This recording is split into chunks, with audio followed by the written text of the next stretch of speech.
This is an engine 1 bleed fault caused by an overheat. The aircraft is in cruise. You hear the signal chime and see the master caution light. Extinguish the master caution.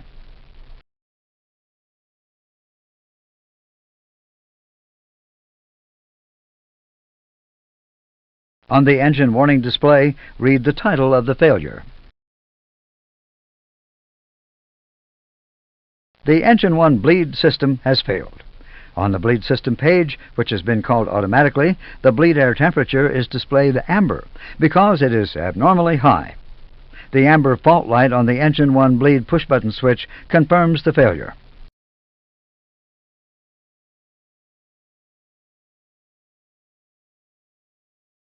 The bleed monitoring computer detects the overheat and automatically closes the bleed valve to protect the system.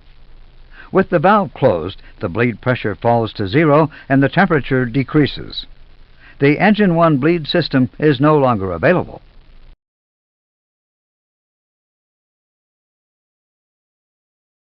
Notice that the engine 1 bleed push-button switch fault light remains illuminated.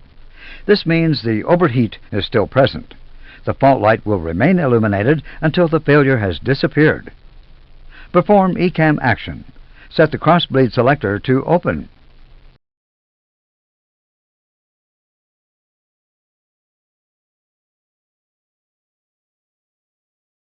Observe the ECAM.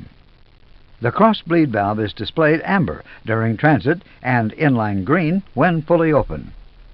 The pressure and temperature values for the left side of the system are back to normal because now both sides are being supplied by engine 2.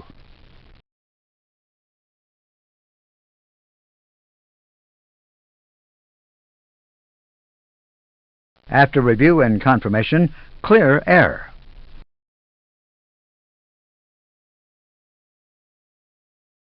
If you should need wing anti-ice, you will have to switch off one air conditioning pack. We will deal with this later. In the Inoperative Systems column, Engine 1 bleed is listed. After review and confirmation by the pilot flying, clear status.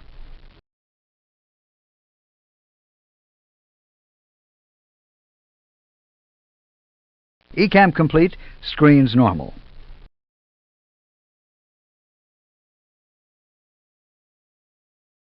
Now we will see what happens if you have to use wing anti-ice with the engine 1 bleed still inoperative. Let's assume you encounter icing conditions during the remaining part of your flight. Switch wing anti-ice on.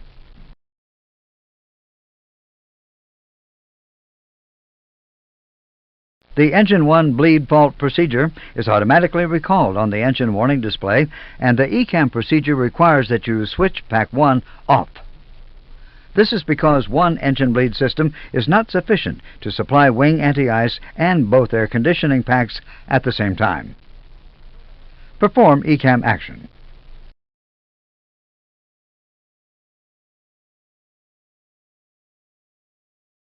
After review and confirmation, clear air.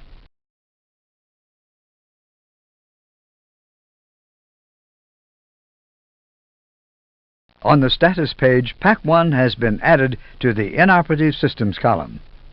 After review and confirmation, clear status.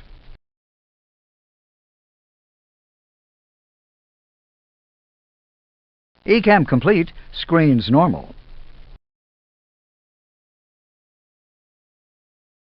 We will continue by adding another failure to your previous configuration. This will be a left wing leak. On the engine warning display, read the title of the failure. On the system display, the ECAM bleed page is automatically presented. On the air conditioning panel, the indications from the previous failure remain unchanged.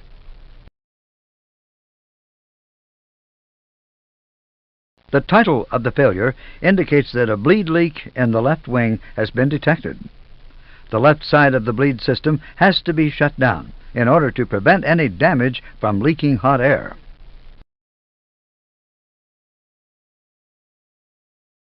The first line of the ECAM procedure requires you to switch the cross-bleed selector to the shut position. With the selector in auto position, the cross-bleed valve would have been closed automatically.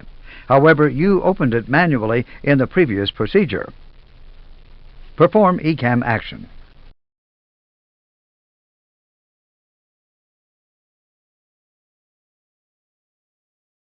Observe the indications. The cross-bleed valve closes. The pressure in the left bleed system returns to 0.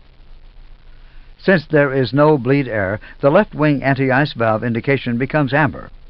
The wing anti-ice indications will be explained further in a later module. Continue ECAM action.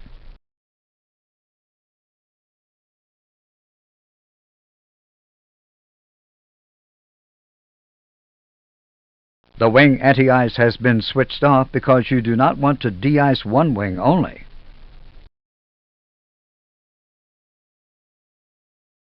The ECAM advises you to avoid icing conditions for the remaining part of the flight.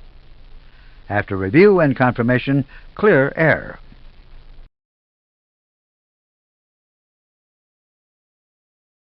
The status page also informs you that you must avoid icing conditions.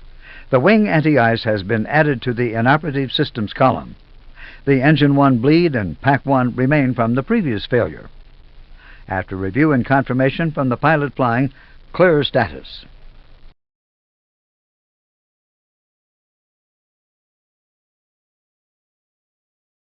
ECAM complete. Screens normal. We will now look briefly at several abnormals to see other remaining indications in the pneumatic system. The ECAM procedures will not be performed.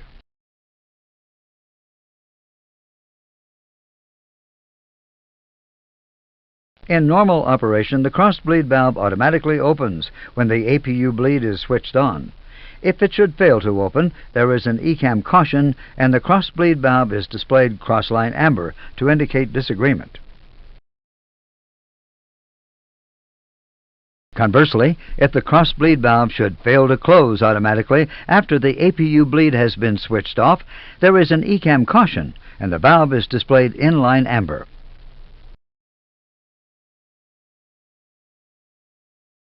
The engine bleed valves and the high-pressure valves are also displayed amber if their position disagrees with the normal position.